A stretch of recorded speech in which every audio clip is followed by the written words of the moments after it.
Good morning, my name is John Pepke and I'm from the Blackfeet Reservation. I grew up there. I also went to school in Tunica River. Ann was one of my teachers that gave her trouble. She reminded me a couple years ago when she found me on Facebook. I'm a ledger artist. I travel the country. I went to the Institute of American Arts in Santa Fe. And this is some of my work right here. I use color pencil and ink, antique ledger paper. Ledger art is an old art form amongst plains tribes that's over 100 years old and still continued on today. In the 1800s, the U.S. government started locking up warriors and shipped a few of them out to Fort Marion in St. Augustine, Florida, which was an old Spanish fort. And while the warriors were there locked up, the soldiers gave them blank or used ledger paper, and they start drawing their past lives, courting scenes, battle scenes, love scenes, dream, medicine scenes, and then spread into different periods. And another famous period is, let me close the door. Another famous period is the reservation period, when they start sticking us on reservations and Indian agents started encouraging warriors. For example, in Standing Rock, an Indian agent there encouraged Sitting Bull to do a ledger book. And then the period we are in now is the contemporary ledger art period, where and it's not just the warriors art anymore, it's a woman's art, and other tribes besides Plains tribes are doing it. And me, I come from a family of Winter Count artists, and so I've been doing all my life. It's in my family. It's so kind of carrying on tradition. It's about storytelling, preserving designs, and this piece right here is called Wolf Trail's Medicine, and Wolf Trail is my Indian name, and Wolf Trail is a character that I developed after me. So sometimes you'll see it with the wolf headdress and with the wolf on the side with the lifeline, and it's done. This one's done on a Virginia City stagecoach ledger.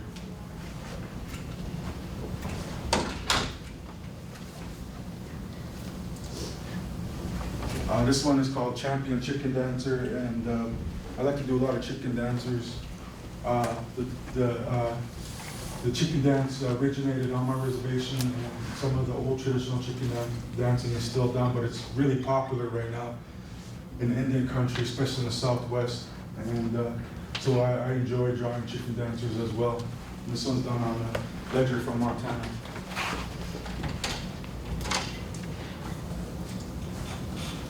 This one's called Young Blackfeet Warrior, and it's just a young warrior that earned the right to wear a war bonnet and face paint, and just coming in after council coup parading. And you know, as being from the Browning area, I draw a lot of stuff from my reservation. So a lot of design and color from my tribe right here. Again, I use color pencil and ink.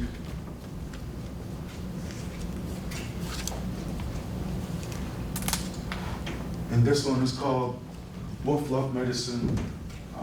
It's just a take on some courting scenes from a long time ago with the modern twist. My ledger art is carrying on the old ledger art, but with the more contemporary feel, so it's still carrying on tradition. And this one is called Calling the Buffalo, and he's holding a pipe. So it just represents kind of like the time of the spring when we open our pipes, and kind of paying tribute to the buffalo. It could, you know, in some of those pipes, some of the ceremonies, our ceremonies, there's certain songs for certain animals, so I chose this one to honor the buffalo. On top's buffalo design with the sun. A lot of Plains Indian culture, the sun is a huge part of our ceremonies. And this one is called Afternoon Buffalo Hunting. It's just a take on a buffalo hunt. And I put the sun in there again. And I'm also known for the large hoofs and the large hoofs. This one is more contemporary. I also do contemporary issues. I cover suicide issues, alcohol issues, drilling oil issues, all kinds of issues. And this one's tackling issues of broken treaties and everything the government has promised us but is doing wrong. And it's called This Is What It Feels Like to Be an American Indian. and it's just like sometimes it feels like as an indigenous person in America, we're imprisoned by the American flag, especially living on a reservation. Like yesterday in Browning, we had a historic vote. We voted for a water compact, and so like this one was used for a book, used for posters. It's an older piece. It's done on Deer Lodge, Montana prison ledger from the 1800s.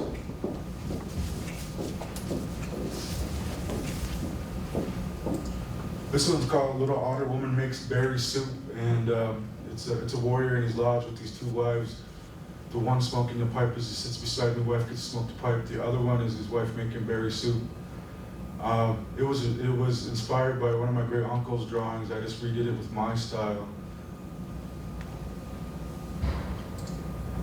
And this one is a painted lodge design from back home. I also have the rights to paint teepees, and the top part, those are stars, but also represent like the above people, the sky people, our ancestors. The bottom are stars, our puffball mushrooms, the circles are, it represents us now. In the middle is usually a spirit animal, our dream or something, a sacred animal. And so I've been painting teepees for a year now, and it's been an honor.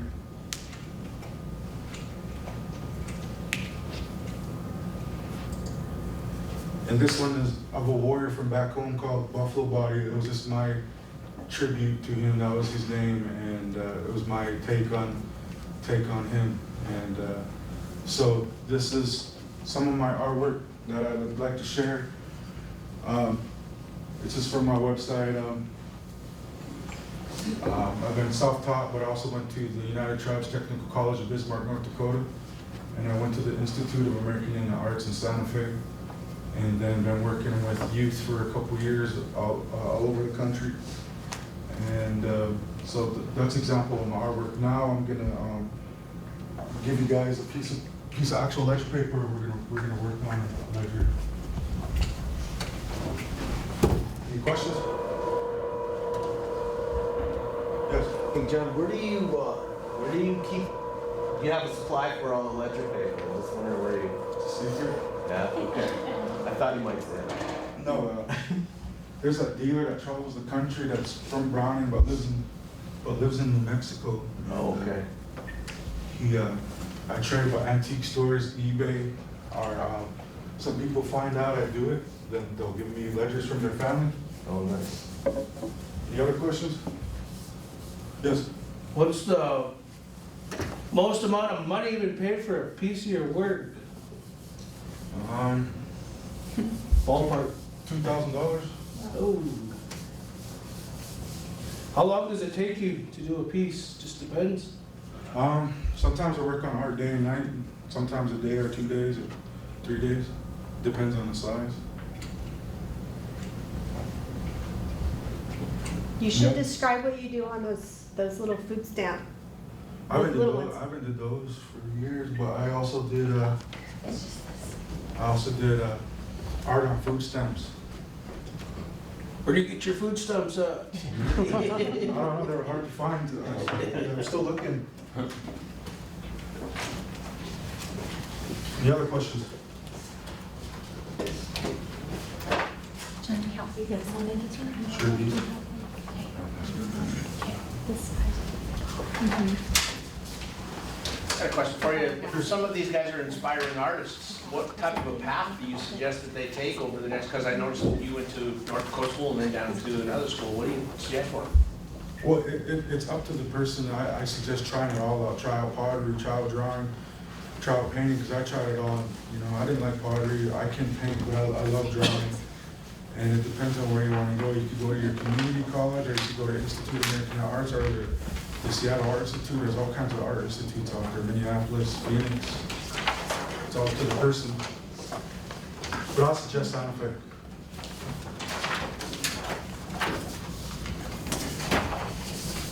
Any other questions?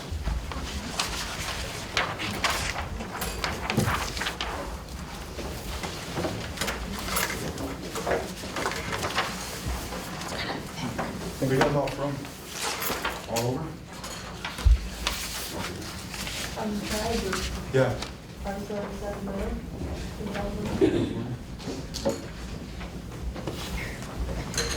Everybody's scared to talk. We're still waking up. I used to be scared to talk.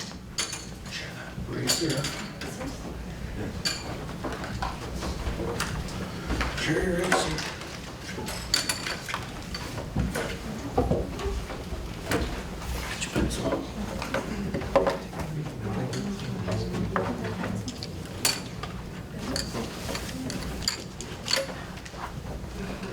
You guys got erasers? Oh, yes, right here. Here's one, two, three. The sketches. So her grandpa went to the Santa Fe. Here's, Rockford. So we'll be going on that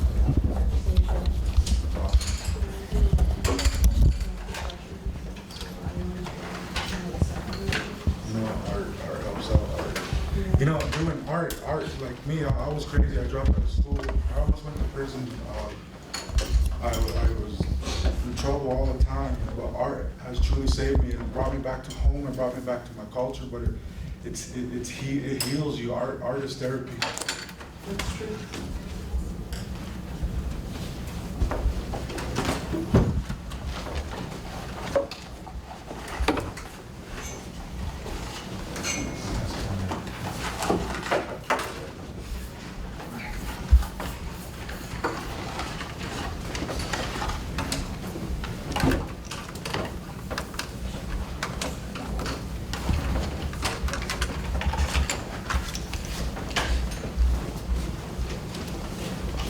I'll pass around a couple books for examples if you just pass it around.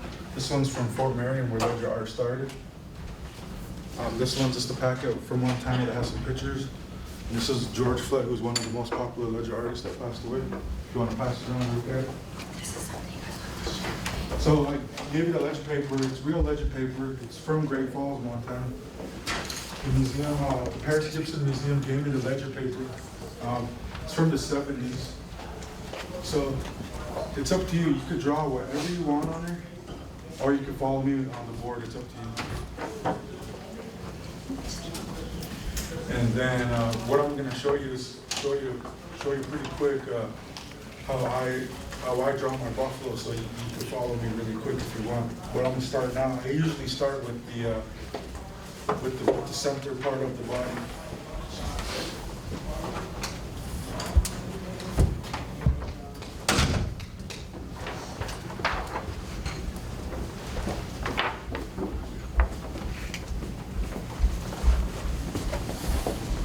I just start with like an oval. That's why the eraser, that's why you have a pencil, so you can erase.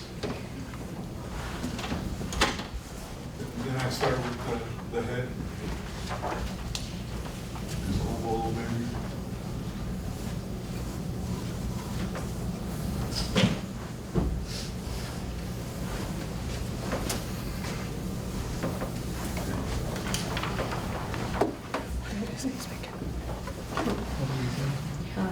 You guys follow, draw, you guys can follow me. He's just kind of showing you, but you guys can draw anything you want. Oh, good. I'll get that book.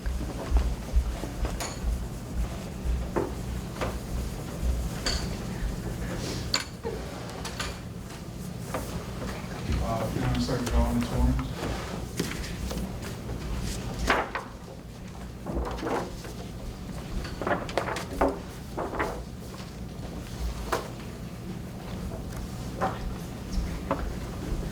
Anybody has any questions, just let me know.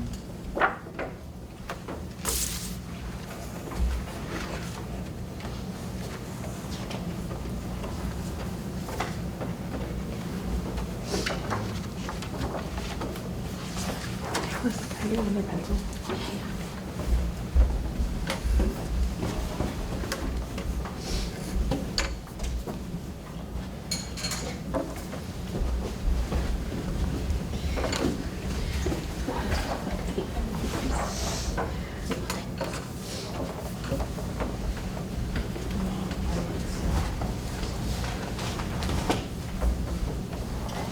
Is it starting to look like a buffalo or is it crazy?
How many here are artists that like to draw?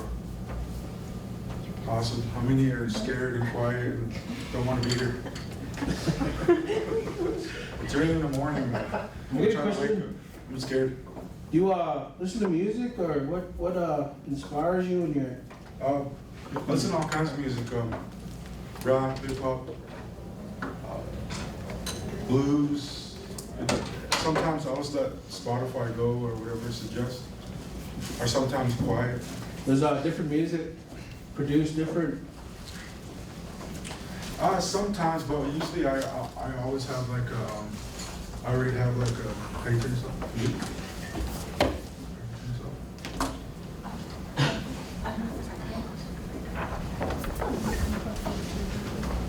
And then I usually have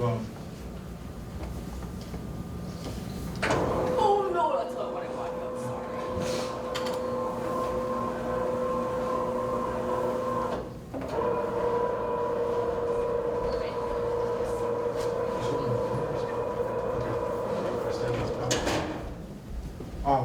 but I usually have ideas in my head that are inspired by people or cultural stories or personal experience and stuff like that. Then when I work with people, they usually share their ideas and they just come to my head. So there's always something there all the time. I can't sleep because there's so many ideas in my head.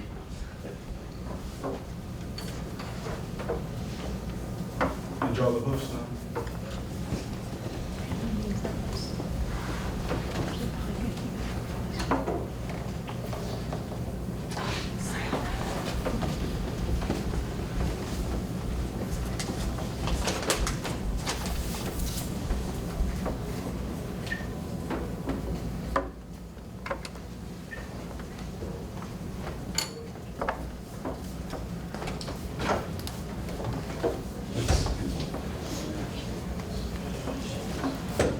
Can you tell them what kind of social media you're on? Because I follow you like on Instagram, and I see a lot of your work, and it's awesome. Thank you. The card I gave you can go to my website. But I'm on Instagram under my name, John Isaiah Pepe, and our Facebook. My Instagram is kind of crazy, so. See.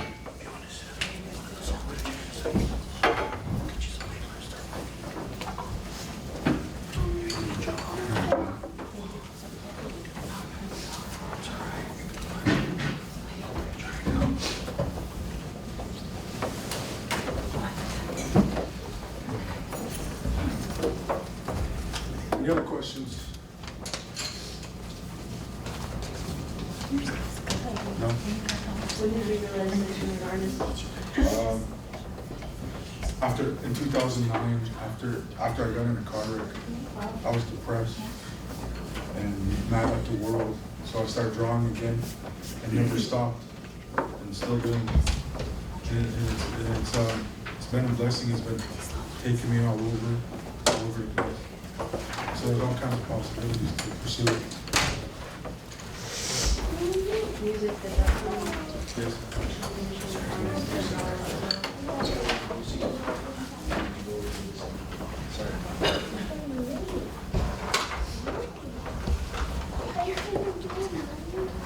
You could draw anything you want on there, or you could follow me and show me how to draw both.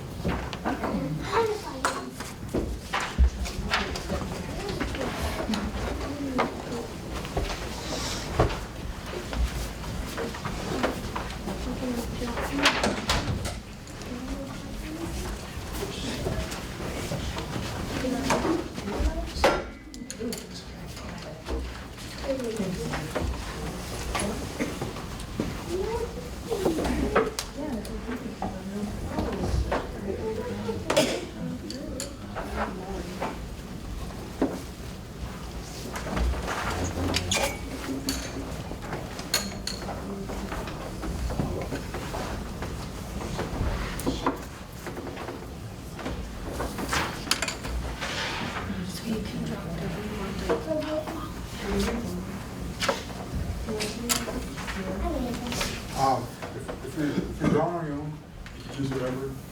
But if you're drawing this, I suggest using your pencil. Then once you get it started out, you can use the ink pen, then erase your marks, then use your color pencil. It could be any color you want. That's my process. I'll sketch, use the ink pen, then erase, then use color pencil, and then go over with ink again.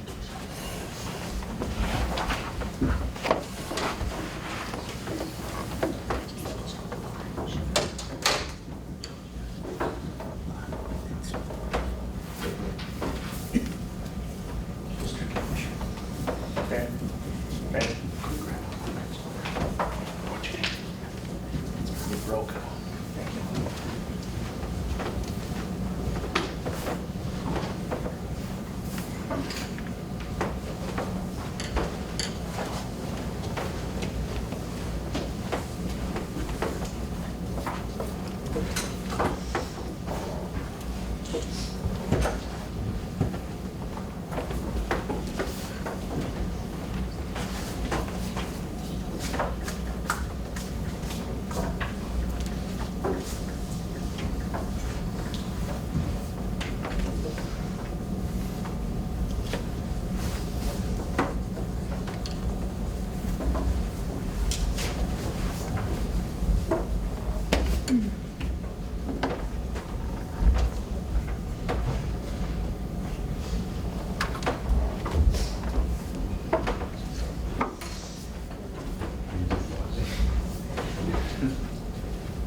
That's how I draw my bluff. Anybody need any help or anything?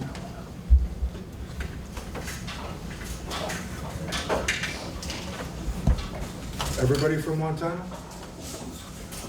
Yes? Anybody know, speak English? What reservations we got in here? Fort Peck. Fort Peck? Belknap?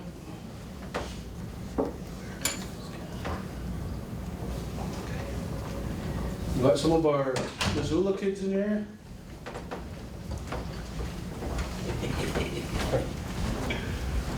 There's an awesome ledger artist in Fort Peck, Daryl Growing Thunder.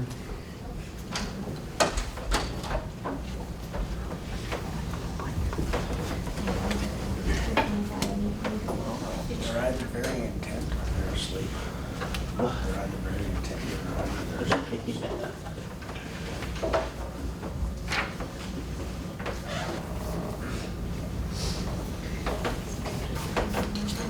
Any other questions?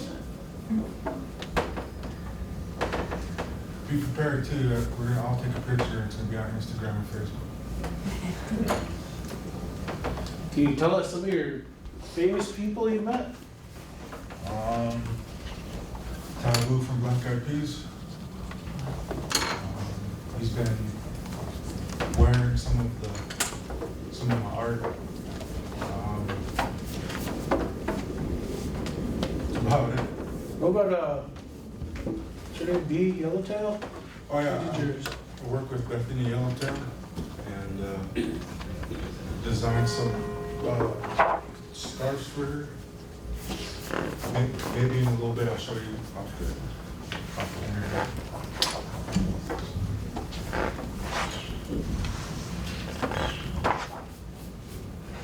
Never had a workshop so quiet before.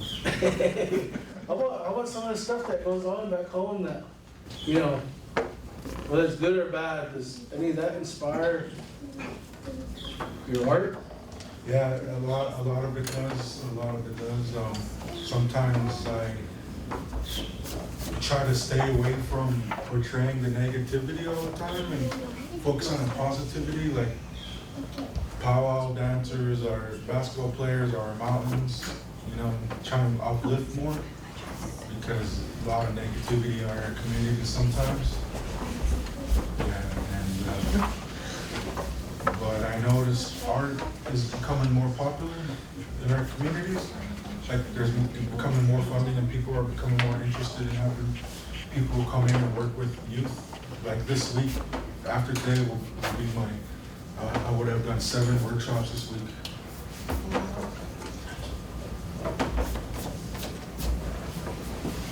And like I said, you guys are the class ever.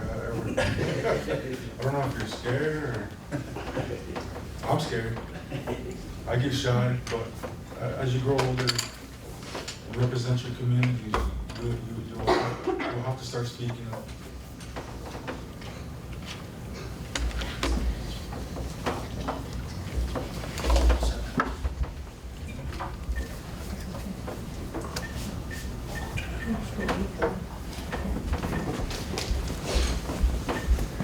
So we don't get done on this day, the rest of the morning, right? I wish. I wish there was more time.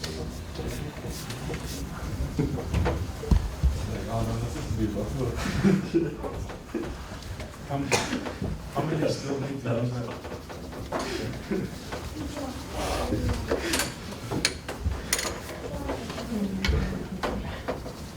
Have you seen since you've been doing and going around and giving little workshops, have you seen any potential artists, whether they're older or younger?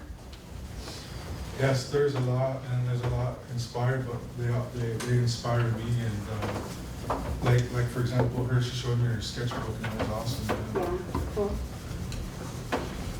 And to tell you the truth, I think we're all artistic. It's all up to the person. But at about the last 10 minutes, you guys got to fill out some surveys or something. Steven? That's what Glenda told me to ask. I Oh, don't think it's good. I don't think so, maybe at the end of the day. At the end of Let me go ask her real quick.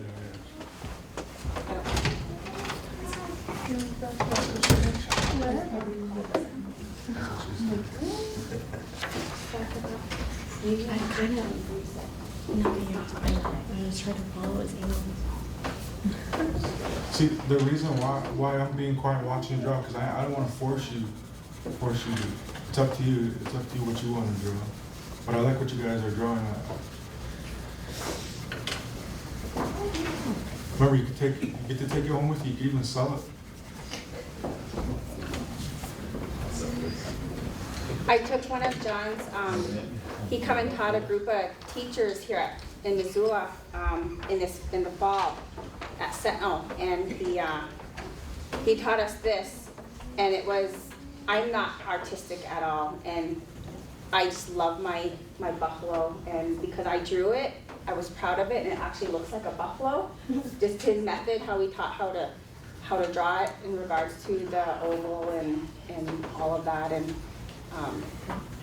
yeah, I think we're really honored to have John here with us today. And usually I take it slower, and I usually I'll project and draw with. This is the first time I'm using my whiteboard, so it's new to me. I'll show you how to color and everything.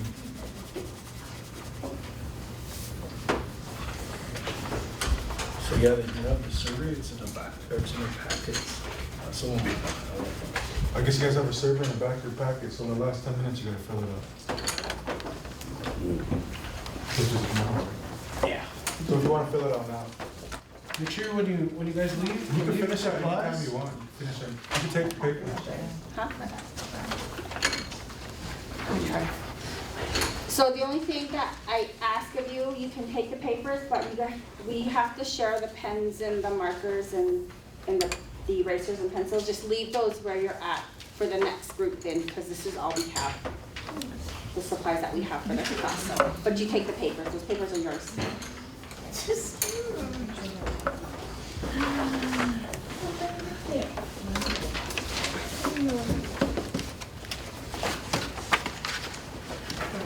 If you want to take a selfie with John, go ahead. All you're doing But is we already showing have a stuff off the plan. internet. Yes.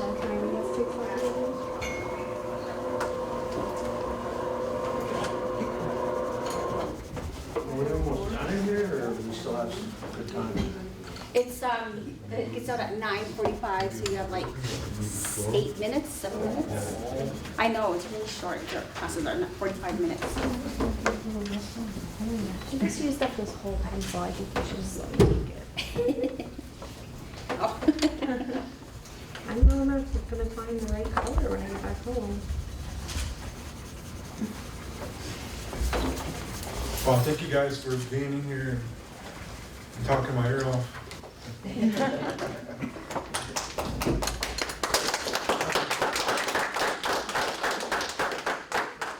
None of you got any questions? I know a few artists here in Missoula, Yeah? like rappers and stuff. Are you from Missoula here?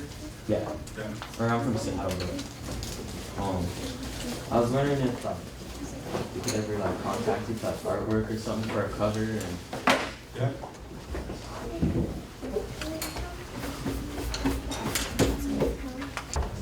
In our creations, or in our stories, Morning Star was the son of Moon, and he is in our prayers, in our songs, in the way we paint ourselves. So I always include that in there too. Yes. Going off of that, so have you ever done any cases to like the other woman or Scarface, being that he's not making fun? Not yet, but I belong to the Okan and I'm a weather dancer, but I've been asked to start a Okan series. Okan is like our sun lodge. It's not a sun dance, it's like our own. But I haven't started yet, but I would like to. It's gonna be a hard one because sometimes you can't draw certain things. With your art, with the colors that you use, are they store-bought, or do you actually use materials that would have been used back in the old days? Natural stuff that you create? Store-bought. Store-bought? Okay, I'm just interested. Actually, it's crazy because I use German color pencils. Okay. Yeah.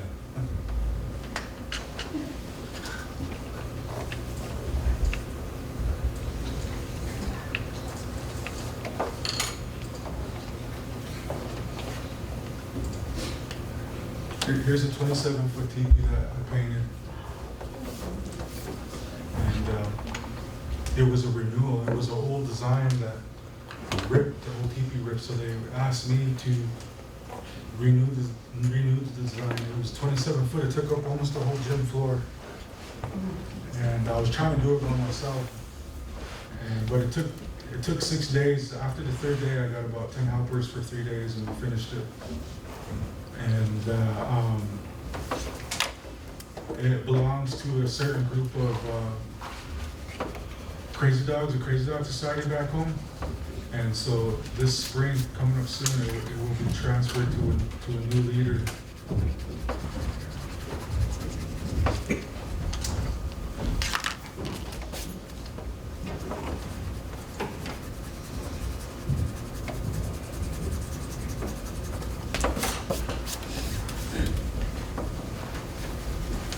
Okay, I think we, This is my interpretation of thunder.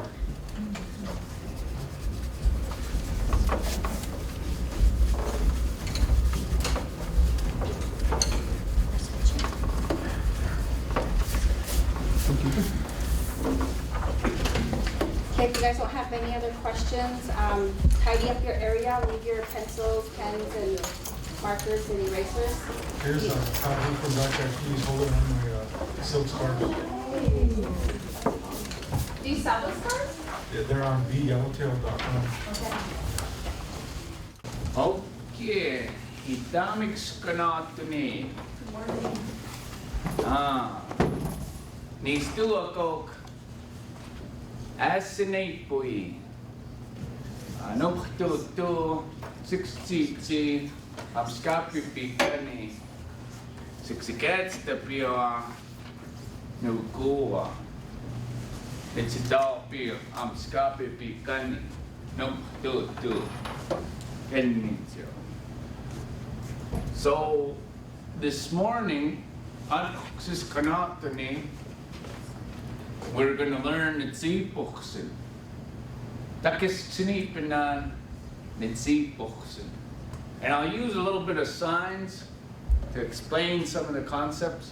So instead of going over a whole language class, you know, for 1 hour, 1 day a year, or however many times you guys do it, I wanted to go over some concepts of learning language and some differences in Blackfoot, but it can apply in different indigenous languages as opposed to English.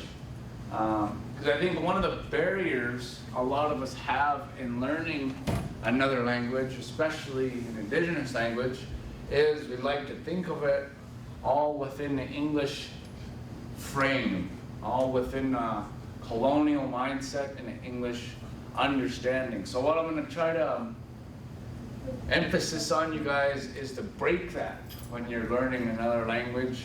And if you're learning an indigenous language, to start thinking in the concepts of indigenous thought. Let's hit the peaks and stop. Thinking like a human being. So anyway, there are 4 parts to learning language, or learning the Blackfoot language. The first one, Eipui. Can we say that word? Eipui. Eipui. And that sign helps out when you say it. Eipui. And that means to speak, you know. Obviously, that's a key component in language. That's something that separates us from a lot of different animals. You know, animals have communication, but a lot of them don't have a clear language like us. So that's what puts us in that realm. So that's what makes it important. Eipui. So the next one is Ainchki. Can we do that one? Ainchki. Ainchki. Now there's a sound in there. I know a lot of you guys are kind of smiling. There's a sound in there that isn't apparent in English. It's a whole different sound, and it's. So when you kind of put your tongue at the bottom of your mouth, but leave some space at the roof of your mouth for air. So that's where that sound is. Ainchki. Ainchki. One more time. Ainchki. So copy. All right, that's very good. So what that means is to sing. Now, song is just a part of language as much as anything else, you know. And it's another thing that humans are specific in doing, you know. But traditionally, our peoples, we sang when babies were born. We sang for courting songs, marriage songs. We had heartbreak songs. Hey. But we had war songs, we had work songs, we had ceremonial songs. For every aspect of our lives, we had a song. So song was very much a part of our life, very much a part of our thought. So it's very much a part of our language, you know. Different tribes shared different songs with each other. Different tribes sang different songs to each other.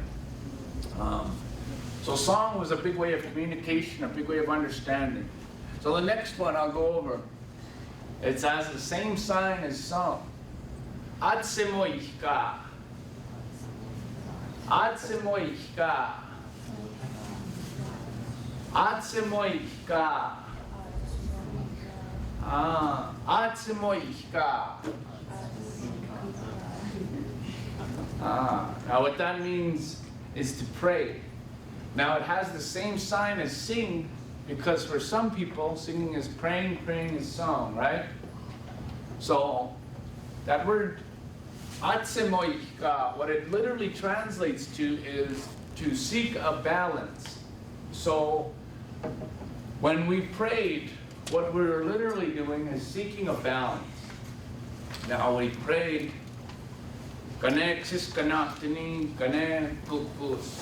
every morning, And every evening, we would seek a balance. And that's how we would start each day, and that's how we would end each day, seeking that balance. So to understand how to speak the language, we have to understand that aspect of being balanced. We can't come in too negative, we can't come in too wild or crazy. We have to be balanced to learn anything. So when we learn our language, we'll have to be we'll have to remain our balance. And the last one, amatusima. When we say that word, amatusima. Amatusima. Amatusima.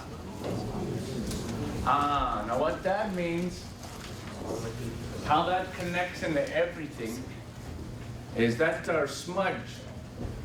You know, that smoke that's lit. And what that does is that carries our songs, that carries our prayers, that carries our thoughts, that carries our words. So that ties into everything as well. You know, that ties into who we are as Nitsitapi, as real people. So I wanted to emphasize these 4 things because they're apparent in language learning, language understanding, you know. This is the thought process of what goes into how we speak. Now, can anybody tell me how many reservations there are in Montana? 7. Don't just shout it out, raise your hands. No. Oh yes, 7. There are 7 reservations in Montana. Can anybody tell me how many different tribal groups we have in Montana? 12. Yes, who said that? Oh, good job, good job. Now with that, we have 12 distinct languages. Does anybody know how many of those languages are endangered or close to being endangered? All 12. All 12 languages are listed as being endangered. So that means, you know, like when we think about endangered species, they not only need to be protected, they need to be revived, they need to be revitalized. Because there's life in those languages, there's history, there's knowledge, there's a lot of concepts, you know, there's world and universe perspectives within those languages that could be potentially lost. You know, as we grow up today, we only understand things within the English context, within the English frame of mind and thought. But I'll give you some concepts on the Blackfoot language that are different than English. And some people, you know, although we don't speak today, we still understand some of these concepts in English. But does anybody know what the Blackfoot language is known as linguistically? It's known as an Algonquian language. And there's a few languages known as Algonquian. And what that means for language learners is pretty much nothing, not much at all. It doesn't affect the way we learn. What it means to us as Nitsitapi, it's not much at all. You know, it's just connecting different groups together. But what does matter though is how it's a verbal-based language. Now, English is a noun-based language. And Blackfoot, like a lot of different indigenous languages, is very verbal-based, action-oriented, and it also has animate, inanimate, and emphasis on that. Now, what I mean by noun and verbal-based language, can anybody tell me what a noun is? Person, place, or thing. Yeah? So a person, place, or a thing. So we understand it in English as this chair is a noun, table, car, tree, rock, mountain, you know, city, town, anything. It's a person, place, or thing. You know, there's a lot of nouns, and English language uses nouns to describe anything and everything. It puts a noun on top of a noun to explain something even deeper. You know, it just uses the noun-based system. It doesn't recognize animacy or life within things. They just are a noun, you know. So there's no action with that. It's just inanimate, not living, or not a part, not a verb, not moving. Can anybody tell me what a verb is? Say again? An action. Yeah, action, state of being. So Blackfoot is based off of a lot more movement, a lot more life. And then with that, we use animate and inanimate.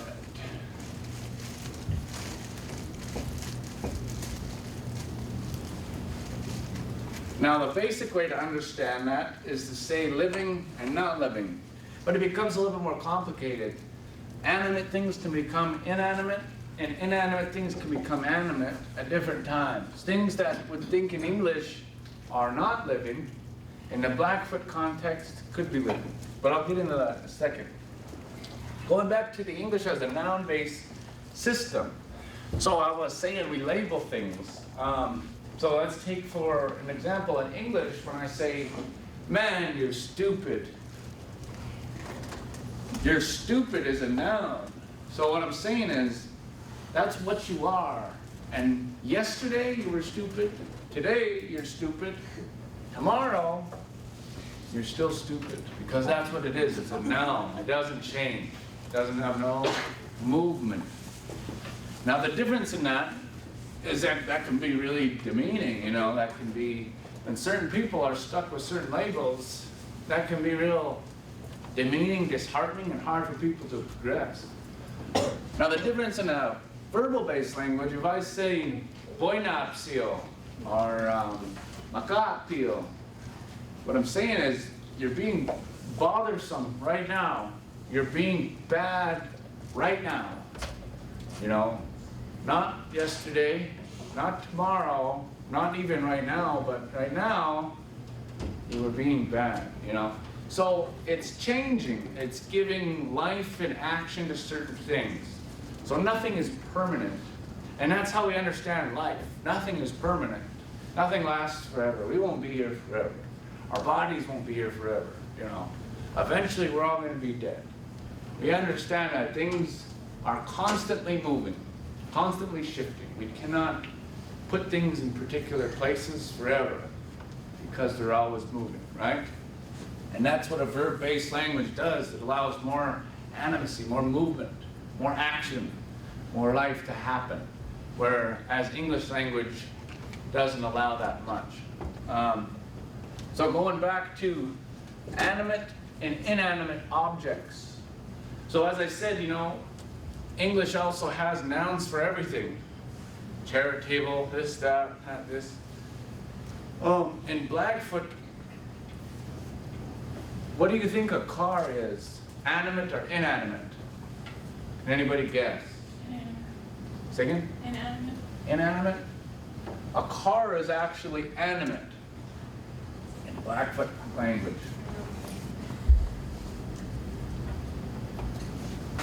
So the reason why, so we say animate means living, right? As a simple definition. But what it means is showing action, showing life. And when we first seen a car, we looked, as Amskapipikani, people of Southern Pagan and Browning, we looked in the front of it and we said, it's not being pulled, Anagasi being pulled from the front, it's not being pulled. We look behind it, it's not being pushed. See Anagasi, sometimes a train on the tracks, pushed. We said, this runs by itself. Ag system with duxgasio. Ag system with duxgasio. And what that is an animate object. It's a living object. It's as living as a horse or a dog, you know? It's alive. So when you're talking about that car, language changes for animate and inanimate things. You have to remember to describe it always as animate. When you're giving its color, when you're giving numbers. You know, animacy is within all that. Numbers, colors. So for example, numbers, nitukska, natuka, niukska. But if they're animate cars, nitukskam, natukam, niukskam, it changes slightly, the ending, huh? If we look at colors for blue,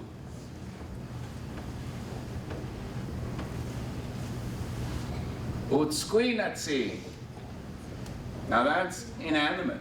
If I'm going to say that that car is blue, I'm going to say utsquinam.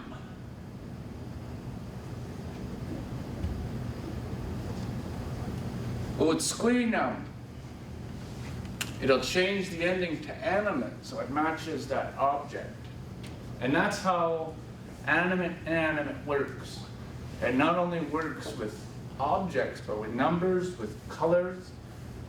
Every aspect of the language can shift depending on whether or not it's animate or inanimate. And that's what's different than English. That's what some people, you know, really find it difficult, and it can be, but it's a different perspective. It's a different understanding of our universe. You know, it's not the same. So that's why it's different. So going into our connections with some of our objects, what I'll do is, you know, in ownership especially. So English in a colonial mindset places a lot of emphasis on ownership, property rights, individual rights, voter, you know, all these different understandings of what it is to own something. So when we're a kid, we always see babies and the first things they do is mine, you know, mine. That's one of the first things they learn. It's because this English understanding of ownership and what it means to own things. Well, in Blackfoot culture, the only thing that we own is our bodies. Everything else is just borrowed. These clothes, you know, traditionally somebody might make their own clothes, but I didn't make this shirt. I might have gave something for it, but it's not mine, you know. Anybody could wear it, anybody could have it or whatever. I'm just happen to be using it now. This is something that I'm wearing. It's not mine. So when I say nisukasib, it's I'm wearing it, but I could take it off, and it could be just nisukasib, somebody's shirt. It doesn't have to be mine, you know, because I can't own it. This coffee, you know, in Blackfoot we call it esiksikimi or siksikimi, black water. I cannot say that I own this coffee. You know, that's a part of the natural world. There's no way that I can own something a part of the natural world. It has its own life, it has its own spirit. In English I could say, yeah, this is my cup of coffee. I own it, it's mine, I paid for it. But in Blackfoot, you can never break that down. You cannot understand it like that. It has its own life. I cannot own it. So, in ownership, you know, there's, you know, in the English context, ownership, but in Blackfoot, there's a different relationship, and I'll explain it like this. So I'll give this for it. So can we say? Jesse, can I have a few minutes? So, just because there's a big class in here, we're overcapacitated. You're only supposed to have 25 to 30 in a group, which is why we're color coordinated. What is the color you're supposed to have in here? Green. Green. Purple. So Purple went from the planetarium to the, can I see your agenda right? that's why you have the thing. What color were you supposed to have next? It's supposed to be yellow. Only the yellow are supposed to be in here. I thought purple was supposed to go No. green. outside the door, like he has his seat yellow. So only yellow we're supposed to be in here. Yeah, that, okay, This is so not- it's my fault, cause Stacy showed me how you guys are rotating on Thursday. She said purple would go to green and then green would go to Oh, yellow. no, Yeah. that's not, yeah, those are just colors for them. That's what your Yeah. next team told me. Yeah. So, next time, so for your next class, can you check what color, like the next group have, check all of them? And then whoever's not have a color, send them to the right place. Or you could just have your staff at all the doors to say, this is the They color are on that the door. goes in here. They're right here, like yellow is on the door here. Every door has what color's next and the time by it. Oh, yeah, I was just looking at the. Okay, so, Should we leave? no, for your next one, just, no, just because we're recording, sorry. So where do we go next? Purple, Where does purple go next? I don't know. Okay. I know. Could you find that out? Here, I'll go find it out. Okay. Sit tight.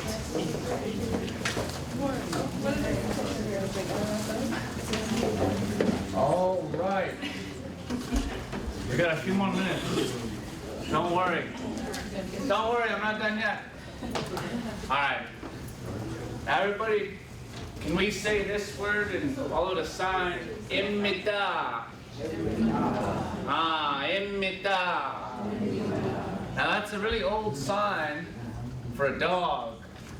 Now the sign for that is talking about the trailways days when we used the dog for our trailways.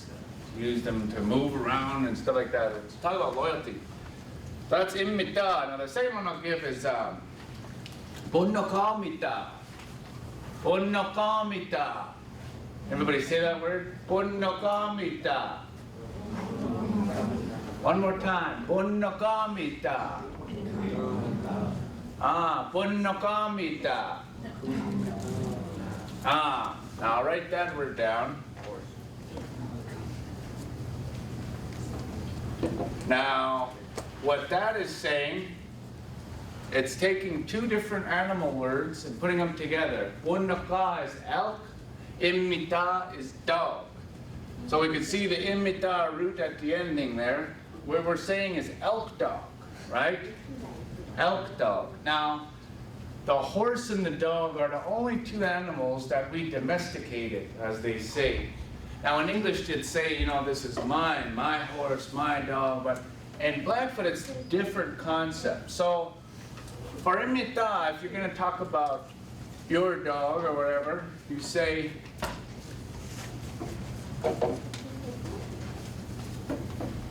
Nidomitam.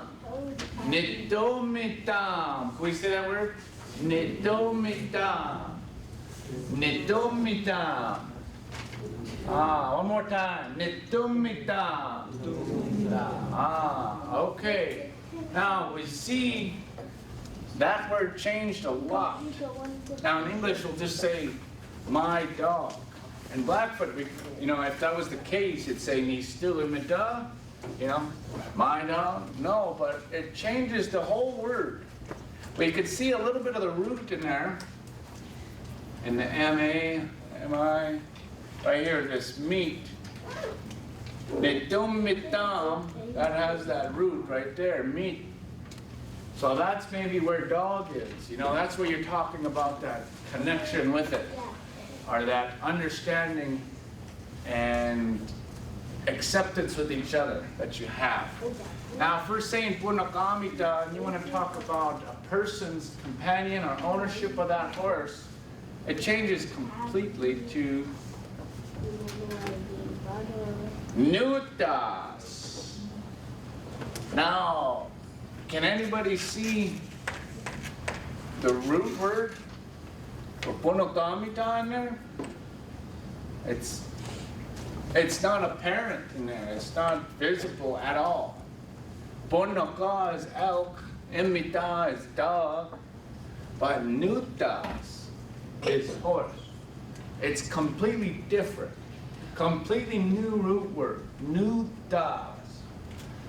Does anybody know why we would do that? You know, if you're going to say my horse, but you have a whole different word, something that doesn't even mean a horse, How does that make sense? What does that mean?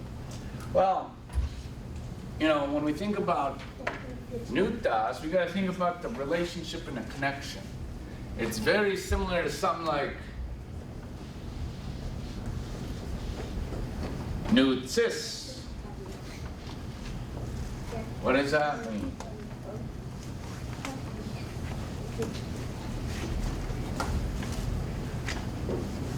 New upspeaks. What are those things? You know? That's what that root word is really similar to. That's what it's close to. What do these mean? Nutsis is my hand.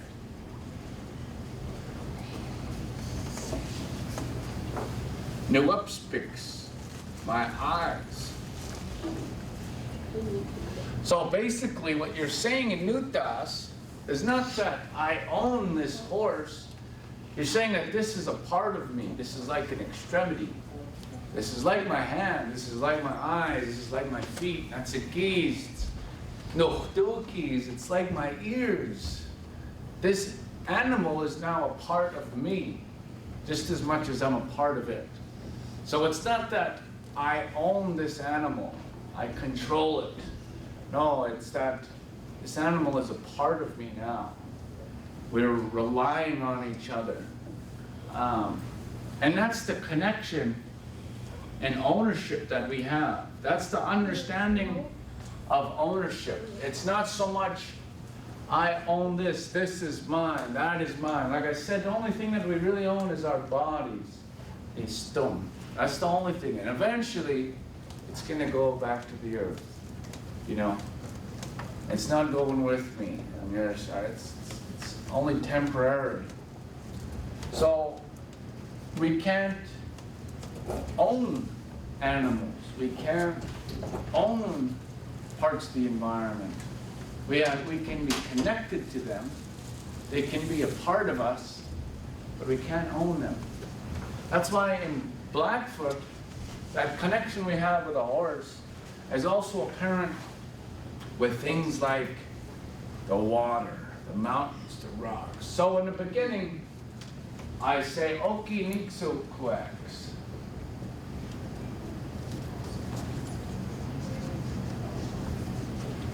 Nixo Quacks. So, you know, if you learn linguistics or understand a language, I'm saying my relatives, Nixo Quacks. Now, for anybody who stops there, they say, well, he's considering all the people in the room his relatives, Nixo Quacks. But in all actuality, that's only one part of this language, Apui. To understand the rest of it, we understand in our ceremonies and our way of thinking and thought. When I say Nixo Quacks, I'm not just talking about humans. I'm also including the animals. I'm also including the mountains, the rocks, the water, even the stars. Because according to my understanding, we all share that same life, that same animacy, that same understanding, you know? So I am connected to all of that. So in my introduction, I announce myself and I recognize all of that, Okinixuquans, and I put myself in that order. And that's how I do my introduction. And then from there, I'll introduce, you know, my families, where I come from, if I have a clan, a tribe, you know. But that's what starts it off. How are my relatives? So next, I guess, is there, well, right now, what they will bring, is there any questions anybody has so far on language? On Blackfoot language, is there any questions or complaints? Or anybody want to throw a cup at me, I guess? Now's his chance. No? All right, well, Where do we go next? I don't know. I'm not really good at the color coding, apparently this morning. So anyway, when we say Nitsipos and Or, you know, something I always say when I seek a balance, in my atsemoy, right, in my balance seeking time, I always say, help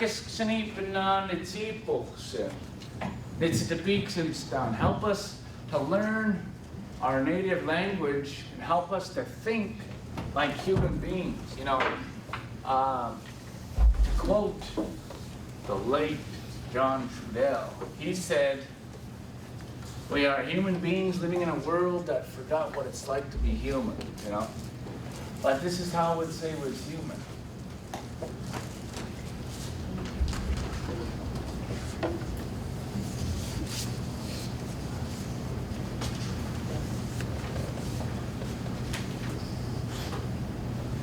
Nitzitapiksimstan. Can we say that word? Nitzitapiksimstan. Nitzitapiksimstan.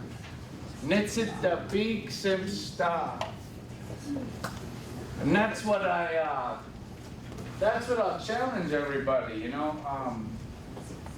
We live in a world where we're labeled as being native, as being indigenous, as being this tribe, that tribe, Blackfoot, Cree, Crow, Lakota, Grovon, Flathead, Cooney. You know, we're labeled as all these things, but what do we really know? How do we really go about understanding that, you know? It's one thing to be labeled in English, but I showed you, you know, in English it gives basic labels for everything. But to really dive in and understand, it takes that, thinking like that. Thinking like a human, thinking like your ancestors were. But to do that, we also need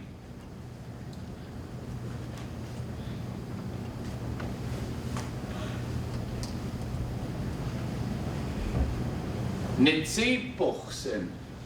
We say that word? Nitzipochsen. Nitzipochsen. And it has a velar fricative, also known as a literal stop. Nitzipochsen. In there. And that's not apparent in English. You know, there's different sounds. There's different sounds in indigenous languages that's not in English. So to speak them, we have to be able to hear them sounds first, and then maybe try them before we could eventually speak them. But in order to understand who we are, it takes these things. Nitzitapiksimstan and nitzipochsim. You know, and that's something that should be our God-given right, to be able to understand what it means to be human. You know, that should be something that's granted at birth. But unfortunately, through all the years of Western expansion, manifest destiny, colonization, assimilation, you know, we've been thought to believe not human. You know, we've been taught to think of ourselves as not being human anymore. We've been dehumanized. Our way of thought has been demonized. So we need, in order to get back to who we are, it takes this nitzitapiksimstan and nitzipochsim. But through that understanding, through identity, there's a lot of healing that happens, you know. It wasn't very long ago that our ancestors were taken to schools and punished for doing exactly this, for doing exactly that, and all of that, you know. And it was because of that love for their children that they didn't want to teach their children language. So it's up to us to get that back, you know. It's our human right to understand it. And, you know, it wasn't our fault it was taken. And it's the, you know, the government might have played a big role in taking it away, but it's not the government who can give it back. We can't go to the president and learn language. I can't go to Mr. 45 and learn my language. You know, I can't go to Obama and say, can you teach me Blackfeet? Can you teach me my ceremonies? You guys took it away, you know. They're not going to teach it. It's our elders. So it's a matter of us being able to go out and find that knowledge, go out and share that knowledge, go out and learn that knowledge, understand those concepts. Because those are big. What I'll talk about now is the different persons when speaking Blackfoot compared to English. And one thing that's different in Blackfoot that's English, I gave an example about the car being red and how the color red changed for animate car. But I'll give an example of, you know, when you give a word in English, let's say I want to say white dog. Now that's two words. There's white, the color, dog. And they're both in their same form, W-H-I-T-E-D-O-G, white, dog, 2 words. It's not a complete sentence yet, it's just 2 words. Now in Blackfoot, if I have the color white for animate, B, and imita, now let's say I want to say white dog in Blackfoot.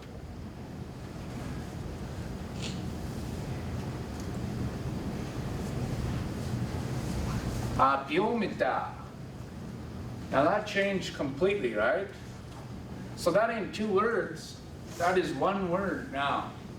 Biomita. We added, you know, the Y-O sound, but we cut off the I and the I there, you know.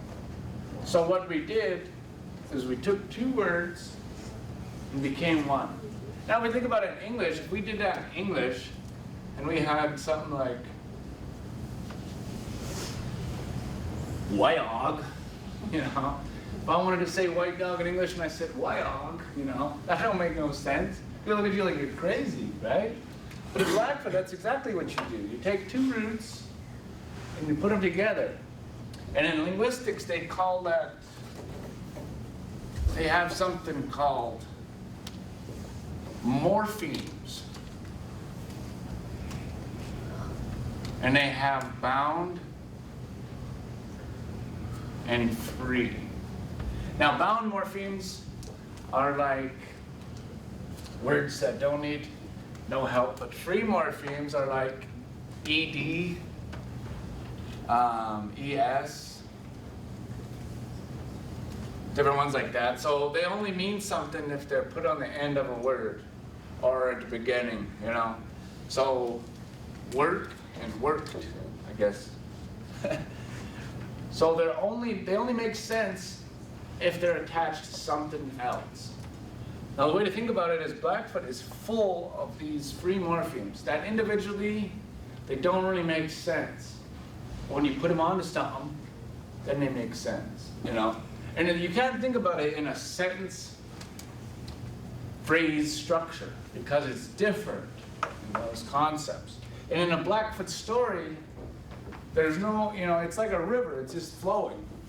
Wherever you catch that story from, you catch a piece of that story and you catch another piece of it, and that's the story. You might not even get to the end ever, you know, you might not get the beginning fully, but you get a piece of that river, that's what you take with you. And because it's a very verbal, animate-based language, it allows it to be a lot more descriptive, you know. And when you're telling a story in a language, you're usually going back and filling in. And it wouldn't make sense in English because it's not as descriptive. You know, the man was walking. Over there, the man walked. The man walked up a hill, you know, and that's how a story sounds. But what it is it's filling in these blank slates, you know. And if you can imagine Bob Ross, you know, does everybody know who Bob Ross is? The painter? If you can imagine Bob Ross starting with a blank canvas and finishing with a work of art, that's what a Blackfoot story consists of. But that's all the time we have today, class. I have an announcement. Yes.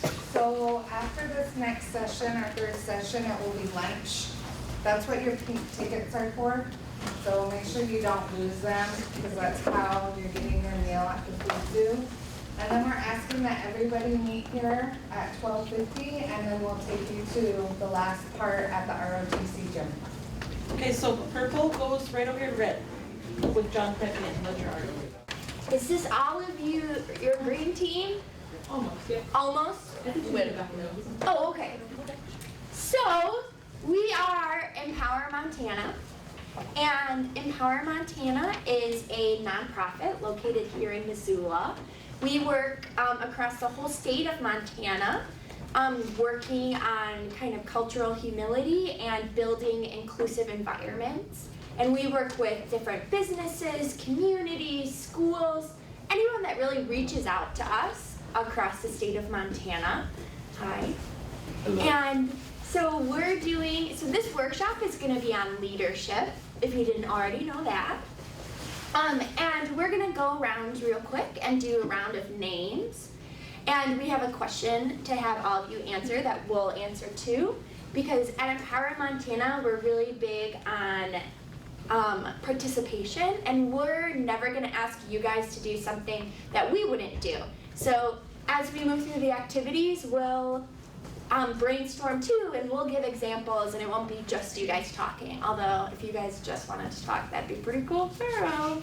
But so my name's Kayla, and our question for this session is going to be, who is your favorite Native leader? So Kayla.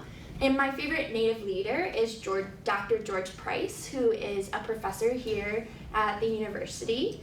And he's just this like really cool dude, and he's like super sweet and approachable, and he's like really understanding, and like just will like tell stories the whole class period and shows like slideshows of his family, and he's just a really rad dude. So yeah. Yeah, so my name is Alston, and I work at Empower Montana, and I work with elementary, middle school, and high school students, and it's really awesome. It's a cool organization. I'd say my favorite Native American leader is Denise Juneau, because she's a great Native American leader, and she's a great LGBTQ leader in our community, which I really admire as well. Yeah. I'm Sydney Sinclair. I'm a senior over at Hellgate High School. I've been with Empower Montana for 6 years, since I was in 6th grade. Mine would probably be Patrick Weaselhead, who is a city councilman here in Missoula. And start here. Nah, I go. Yeah. My name is Odo, and what else is it? Your name and your favorite Native leader. Oh, Native leader. Maybe probably Kenny Dobbs. You guys know who he is? That dunker guy? He's like, yeah, he's pretty cool. Sweet. My name's Coulter, probably Kenny Dobbs also. My name is Chris. Yeah, I like Kenny Dobbs. My name's Jessica. It can be a famous person, a famous athlete. It can be a family member, a teacher, a friend. Someone you look up to. Yeah. My dad. Yeah. In the office. Cool. Nice. My name's Aislinn, and probably Denise Juneau. My name is Chanel, because she grew up on the red, and she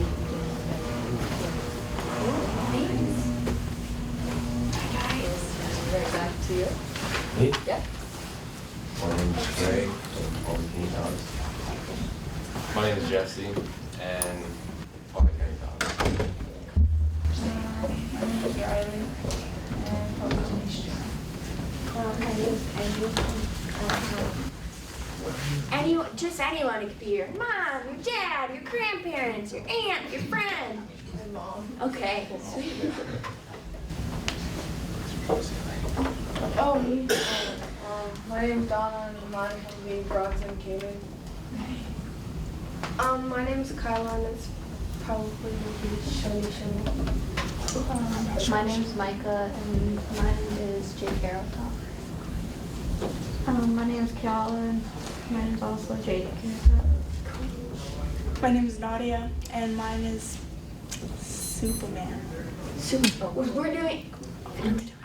favorite native leader. Sorry.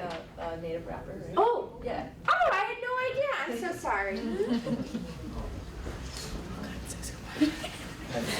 No, yeah. My name's Frankie, and mine is Chief Joseph.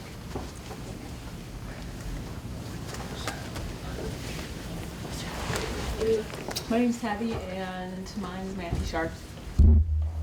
My name's Jason. Mine probably my dad. Oh, my name's Neil. Johnny Depp. I don't know. Wrap around on this side. What are we asking? Spell your name and your favorite Native American leader. Okay, my name is Dominic Myers, Chippewa Cree, and my favorite leader is my chief at Rocky Boy, Stonechild.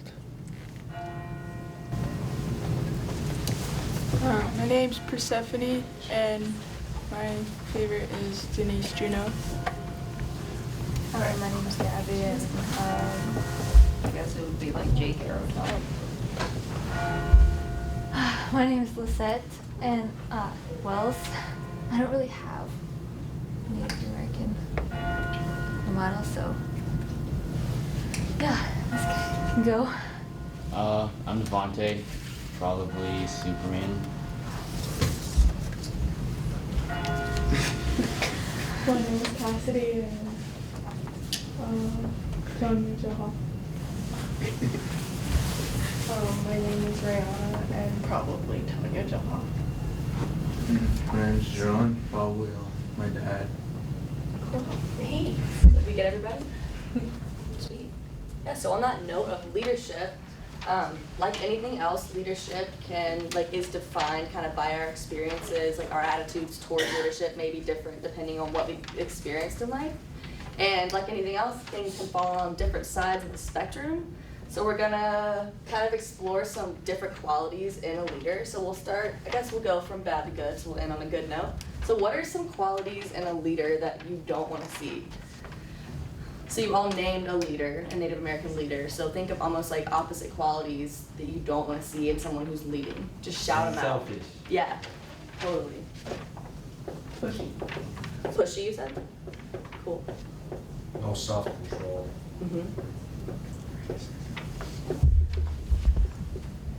Keep them coming.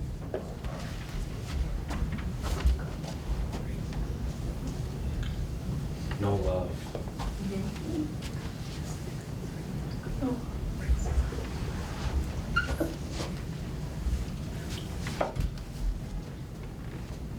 Egotistical? Yeah. Discrepancy. I've bad dyslexia, so I can't spell word poop. So I'm gonna try my best with egotistical, but we'll all know what you're talking about. I think it's.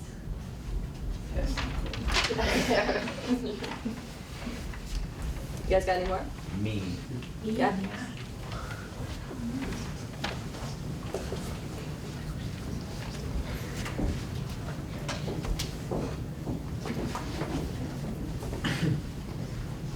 You can even think of qualities and people you don't like. Greedy. Yeah. And greed.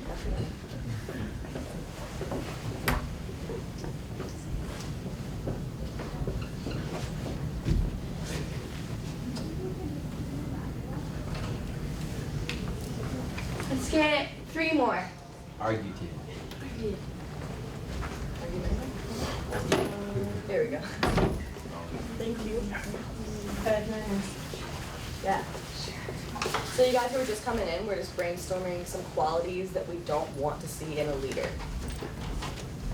And we need 1 more.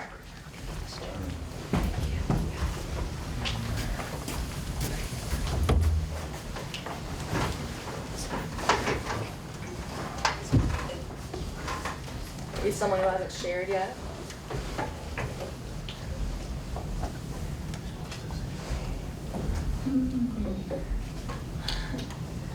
I think personality-wise, what about someone's personality do you not like? It can be a teacher or a group leader at school, someone you just cannot get along with because of Rude. Yeah, Rude. totally. Well, take it. Any last minute ones? Cool. It's a pretty good list. So on the other side of the spectrum, what do we want to see in a leader? What makes a good leader? Not selfish. Not selfish. There we go. Respect. Respectful. Responsible.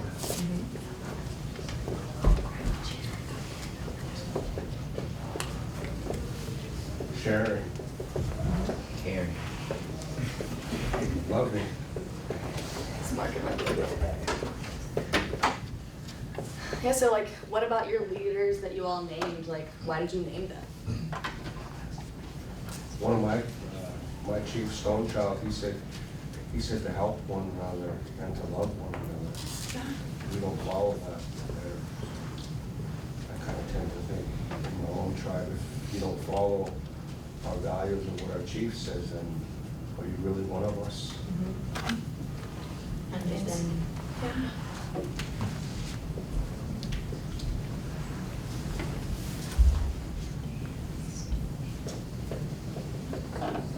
One of my favorite qualities about George is that he's super approachable. Like, you can just come up and talk to him about anything.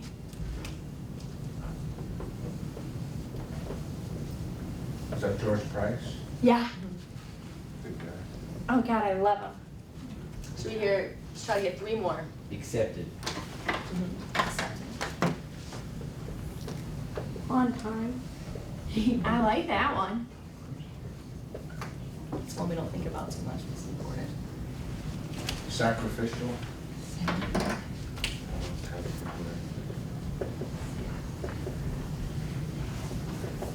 Good listener.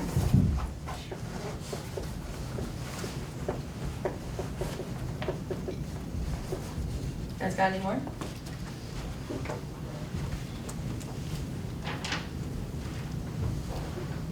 Cool, pretty good list there.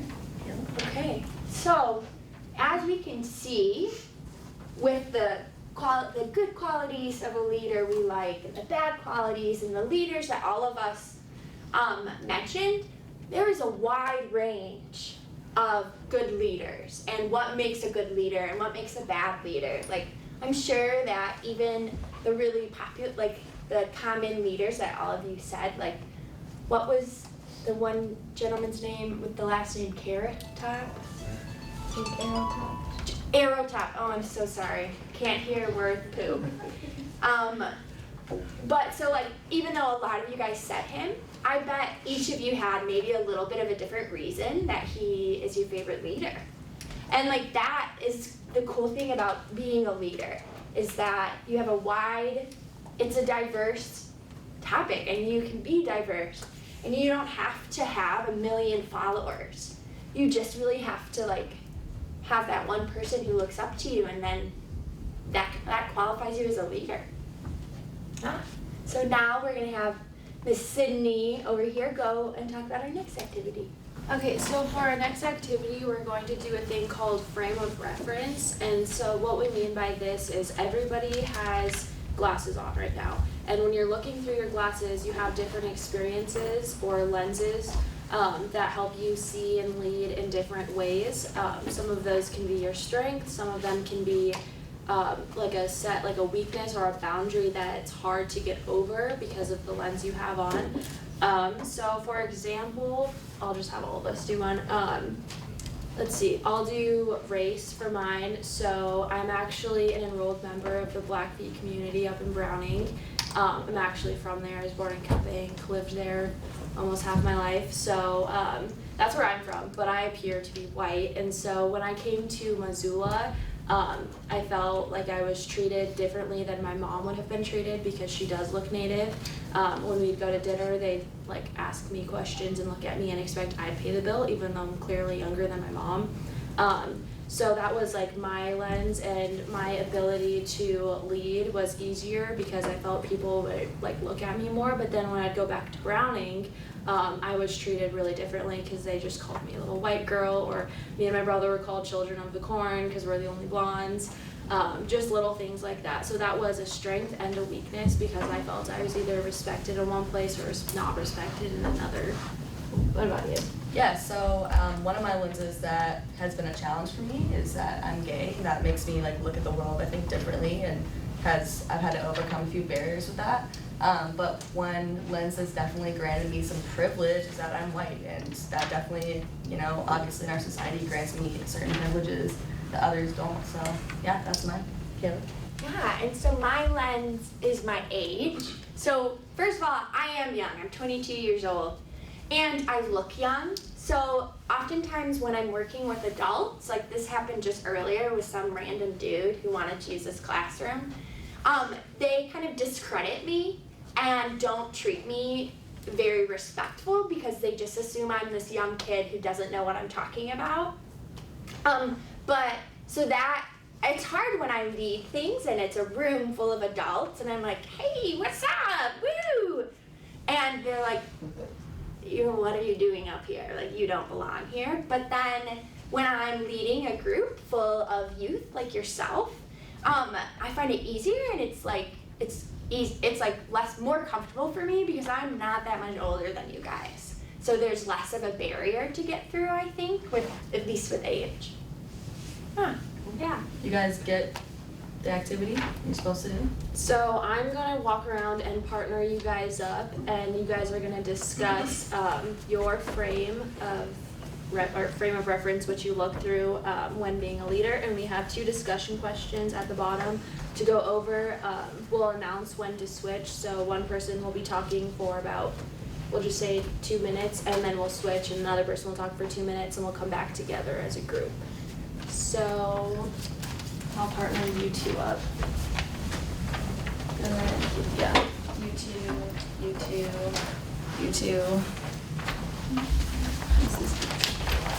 So, you so mine. Did I? You guys. Okay. You 2. Let's see. You 2 want to partner? Okay, here's one for you. And then you 2 can partner up. And actually, can I have you partner with him and then you 2 will partner up? Okay, and then I'll have you guys partner out. Okay, I'll have you 2 partner out. Okay, and then you 2 partner out.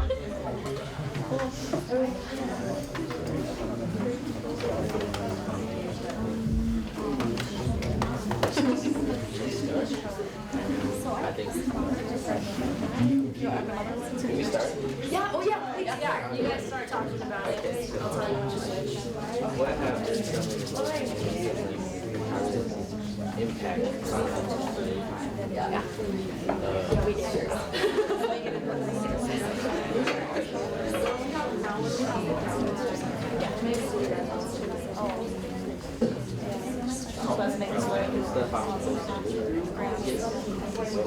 Yeah, this is all set. Yeah, and then if not, just go to evaluations. She's like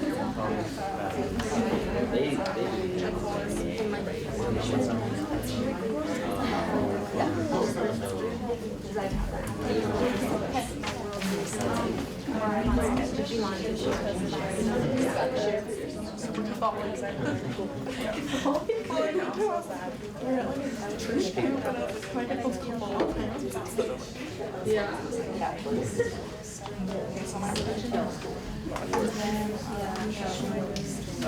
I never really how did it work? Okay, guys, if you want to switch, so if you've been talking the whole time, switch to the other person talking. How does it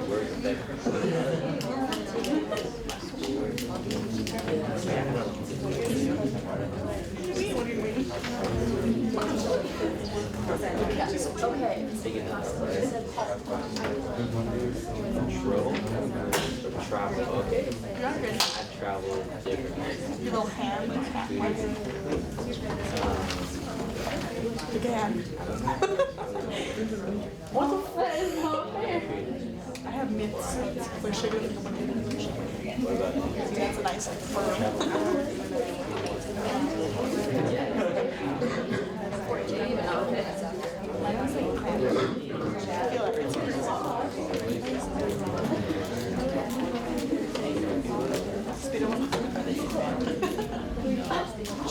And they're mean to you? Why do you think they're mean?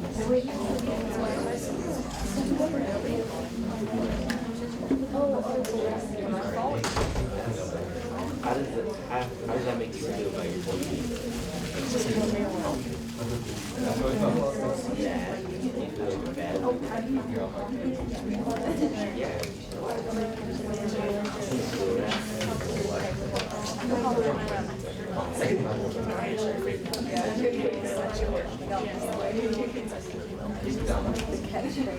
Okay, if I can have everybody come back together. So for this group discussion, we're gonna go through and have each group share. But remember to share for yourself, don't share for your partner. So if I was with Alston, I wouldn't say like, well, Alston said this. Like, don't share for her, share for yourself, so that everybody can have a chance to at their own comfort level. And some people may not be comfortable sharing what they shared with you with the whole group. So do we have a group that wants to start? We'll go first. Okay. My frame of reference is that I graduated from University of Montana. I have a bachelor's degree in Native American Studies. I have a master's degree in public administration, and I finished the coursework for a doctorate in anthropology. But I just like to dress like this. I don't try to wear all the fancy gear and try to look like a professor. And sometimes I just walk around and people just assume I'm not educated, but the moment I start talking, they're like, whoa. Yeah. You know, so that's one of the biggest frame of references I have. Great. That's awesome. Okay. So, maybe it's just,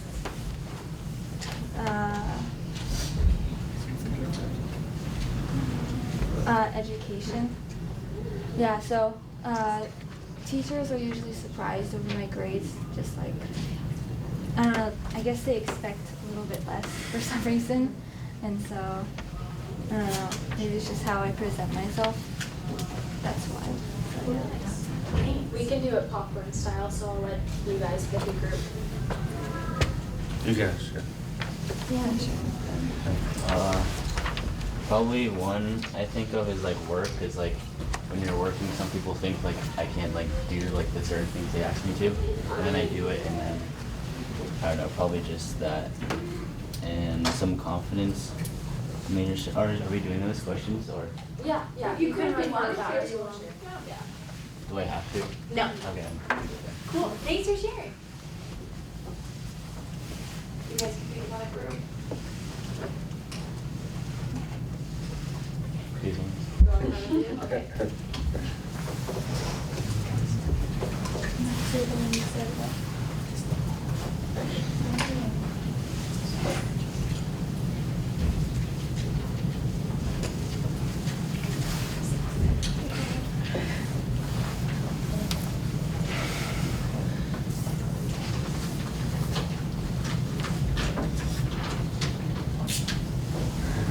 I didn't really do that.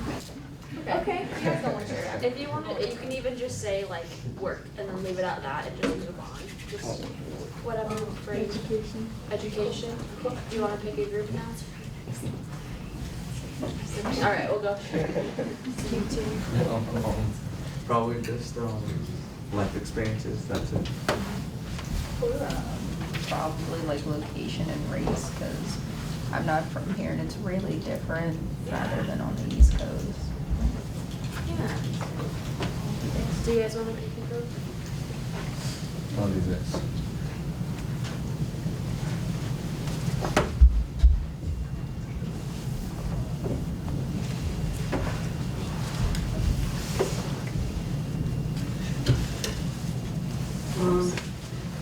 Might probably be race because I'm white, and then people say something bad about Native Americans, and I'll say, well, I'm part Native American, and then we'll just walk away and not talk for a few days. you guys wanna pick it up? These guys? We talked about travel, how when we travel different places, how are we treated? And I said, when I travel, I don't think I'm treated. I don't believe that I am, or I don't notice it. I don't think so. And we talked about how does that, when we travel places and we're treated differently, how does that affect our leadership?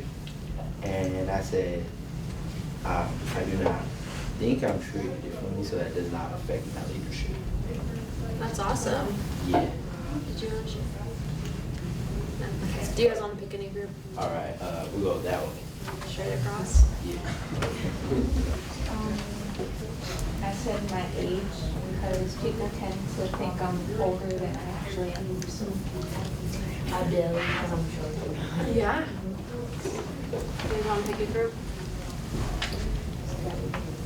Okay, sweet. So I did work in age in the same one. Well, I work on the youngest one, but yet I've been there longer than almost like half my crew. Yeah. I don't know. I guess life experiences. I don't know why. Okay, thanks. Pick a group. Do I have to share? One of you guys, you can just Okay. Place and location. Cool. I'm gonna pick a group. Go straight back. Okay. Also place and location. Do you want to share? No? You want to pick a group? I guess mine was family. Family? Totally. Mine would be age. You want to pick a group? Mine's religion. I said family. And then we'll just go straight back. This was a great exercise, thanks. I would say religion, but more spirituality, ceremony, and also life experiences as well, and place and location, just like where I'm from. Yeah. The Flathead Indian Reservation really shaped my worldview, and also education. Yeah, definitely. Go over you guys. Mine would be religion. You don't want to share? You guys, thank you for being willing to share out.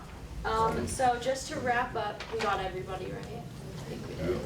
Okay, so this activity will give us an opportunity to learn skills in identifying the cultural lenses that impact our leadership and understanding the lenses of others. So by going around the room and hearing what lenses everyone looks for, we have some lenses in common. We also have like different lenses, but we all have a lens we look through that will impact our day-to-day basis of how we lead, even if it's just at home or with like a younger sibling, or at school if you're basketball, sports, wherever you are a leader to at least one person. So going through life with these lenses and realizing that everybody else has different lenses is really important too, because that'll also just make you a better leader, knowing that not everybody can see things the exact same way and learning how to get along regardless. I will turn it over to you two. Yeah, so if you guys want to get started on your evaluations, there's a pink sheet in your packet. We'll go ahead and wrap that up. So I just want to hear some things that you liked about our session, things that you didn't like, things that you worked on,